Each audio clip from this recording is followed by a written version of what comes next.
For 100 years, Tyrannosaurus Rex has worn one crown: unbeatable, unstoppable, the deadliest killer of the ancient world. And in most fights, that reputation was earned. Triceratops fell to those jaws. Edmontosaurus fell to those jaws. Nearly everything in the Hell Creek Formation, 66 million years ago, existed on one side of a very simple equation: prey or predator. Except for one animal, low to the ground, built like a tank, covered head to tail in bone. One plant eater walked through Rex's own territory, and as far as the fossil record can tell us, was never once confirmed as a kill. Not one. Scientists gave one of its close relatives a name that says everything you need to know about how it fought back: Zuul crurivastator, the destroyer of shins. This is the story of Ankylosaurus, and the strange, unsettling question at the heart of it. Did Tyrannosaurus Rex actually avoid attacking this animal? Stay with me, because the evidence for that answer is stranger than you think. Let's start with the monster you already think you know. Tyrannosaurus Rex ruled the final 2 million years of the age of dinosaurs, prowling the swamps and floodplains of what is now western North America. Adults stretched up to 40 feet long, stood roughly 12 feet tall at the hip, and carried the single strongest bite force of any land animal that has ever lived: an estimated 6 tons of pressure slamming down through 50 to 60 banana-shaped teeth built for one purpose: puncturing and crushing bone, not slicing soft tissue the way a blade-toothed predator would. And that bite force wasn't theoretical. Scientists have recovered fossilized Tyrannosaurus droppings packed with fragments of crushed bone, direct physical proof that this animal didn't just tear meat from its kills, it worked straight through the skeleton underneath. Combined with a keen sense of smell and eyesight likely sharper than a modern hawk's, Tyrannosaurus wasn't simply powerful. It was built to locate, close in on, and overwhelm almost anything sharing its territory. So picture that for a second. A hunter that could smell you from miles away, see you clearer than a hawk could, and crush your bones into powder once it caught you. We don't have to guess at what that bite did to living prey either. In 2005, researchers working the Hell Creek Formation of Montana uncovered something remarkable: a nearly complete Edmontosaurus skull with a broken Tyrannosaurus tooth still embedded in the nasal bone. And in an even more striking find from South Dakota, paleontologists discovered a hadrosaur's tail bones fused around a Tyrannosaurus tooth crown, surrounded by healed bone growth. That animal survived the attack. It lived for years afterward, which means we're not looking at a scavenged corpse. We're looking at direct, physical proof of Tyrannosaurus Rex actively hunting living prey, and sometimes failing to finish the job. That failure matters more than you might think. Because if Tyrannosaurus Rex could be outrun, outfought, or simply left with a broken tooth by an ordinary duck-billed dinosaur with no weapons at all, ask yourself this: what happens when the prey animal is built like a fortress? Ankylosaurus magniventris lived in that exact same ecosystem, during that exact same final chapter of the dinosaur age. And this was not some small animal hiding in the underbrush, hoping not to be noticed. The largest known specimens stretched over 20 feet long and weighed close to 4 tons, low-slung, barrel-bodied, built entirely around one evolutionary strategy: becoming as close to indestructible as a living animal could get. Bony plates called osteoderms covered its back, flanks, neck, even its eyelids, arranged in overlapping rows that turned its entire upper body into a living shield. Horned points jutted from its skull and shoulders. Its head alone was reinforced with fused armor plating, protecting the skull from exactly the kind of crushing bite that had already broken Tyrannosaurus teeth on other prey. But armor was never the scary part. The real weapon waited at the other end of its body. At the tip of Ankylosaurus's tail sat a massive club made of fused bone, connected to a rigid, reinforced tail shaft that essentially turned the entire structure into a built-in sledgehammer. The tail itself was held stiff by interlocking bony processes and thick supporting tendons, converting what would otherwise be a flexible limb into something closer to a solid handle, with all the swinging force concentrated at the heavy knob on the very end. Researchers studying ankylosaurid tails have found the tail could swing through roughly 100 degrees to either side, powered by thick tendons and heavy muscle anchored deep in the hips. Biomechanical studies estimate a full swing could generate enough force to shatter bone on impact. Not a random thrash, a controlled, aimed strike. And unlike horns or spikes, which only work if a predator commits to grabbing the animal, this weapon could swing before an attacker ever got close enough to bite at all. Now here's where that name comes back in, and it's worth pausing on. In 2017, paleontologists described a remarkably complete ankylosaurid from Montana's Judith River Formation, so well preserved that even patches of fossilized skin and horny scale impressions survived. They named it Zuul crurivastator, Latin for destroyer of shins. Think about that for a second. Not a dramatic flourish chosen for headlines. A direct clinical description of exactly where researchers believe this weapon was built to strike.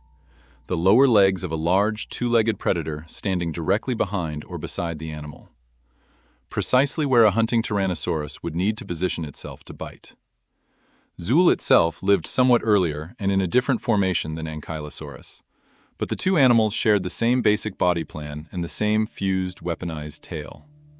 What scientists learned from Zuul's exceptional preservation, down to the keeled scales running along its flanks, has become one of the best windows we have into exactly how the full ankylosaurid tail club, the same design later inherited by Ankylosaurus itself, actually functioned in life. So think about what that means for an actual attack. A Tyrannosaurus didn't grab prey from a distance. It had to close in, position its head near the body, and commit its full weight to the bite. Against an Edmontosaurus or a Triceratops, that was a calculated risk with a real reward. Against Ankylosaurus, that same approach put a hunting Tyrannosaurus directly in range of a tail capable of snapping the very legs it depended on to hunt, to fight, to survive at all.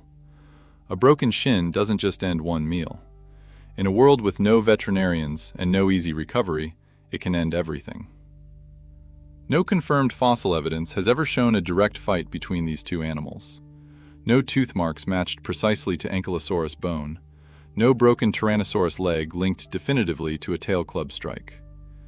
Paleontologists are careful to say that, and it's worth taking seriously, because the fossil record is famously incomplete. For most extinct species, we are working from a skull here, a partial limb there, sometimes a single bone dug out of Badlands rock, standing between science and total uncertainty. Ankylosaurus itself is known from relatively fragmentary remains compared to many other famous dinosaurs, which means some of what we understand about it comes from close relatives with more complete skeletons. But here's what we do have.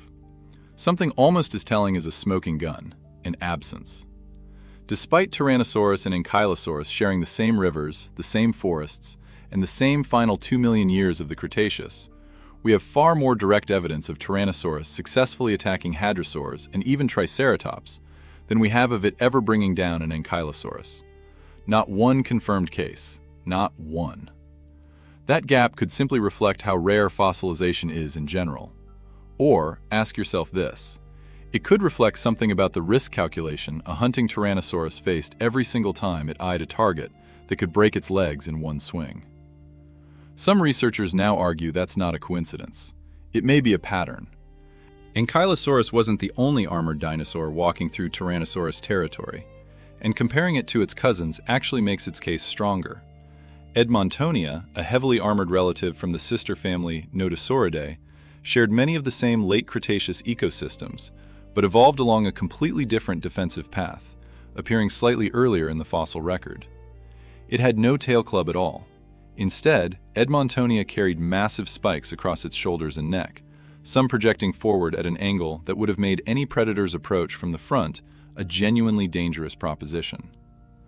A different animal, the exact same problem, a predator too large and too powerful to simply outrun. Where Ankylosaurus relied on an active weapon capable of striking back, Edmontonia relied on passive deterrence, spikes long and sharp enough that grabbing it at all came with serious risk to a predator's mouth and face. Two different animals, two different eras of the same evolutionary arms race, both arriving at the same underlying answer. When you cannot run and you cannot hide, you make yourself too dangerous to bother with. Both animals grazed low to the ground on ferns, cycads, and other tough vegetation, moving slowly across floodplains that a fast-moving Tyrannosaurus could easily have overtaken. Speed was never their answer to survival. Their entire body, from the reinforced skull down to the very last vertebra, had been shaped by tens of millions of years of pressure from exactly one kind of animal, the large bipedal predators sharing their world. That arms race didn't happen by accident. It happened because Tyrannosaurus Rex was setting the terms. Look at what else shared the Hell Creek ecosystem, and a pattern starts to emerge. Triceratops fought back with a pair of brow horns up to 3 feet long and a solid bony frill protecting its neck. Weapons built for a very different kind of confrontation. A head-on clash rather than a defensive standoff. Closer to how a modern rhinoceros might face down a threat than how a turtle withdraws into its shell.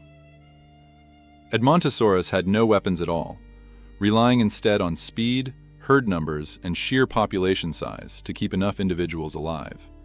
A strategy that, based on how frequently its remains turn up bearing Tyrannosaurus bite marks, came at a considerable cost.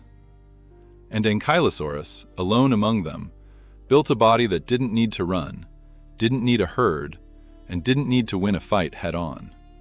It simply needed to survive being attacked in the first place.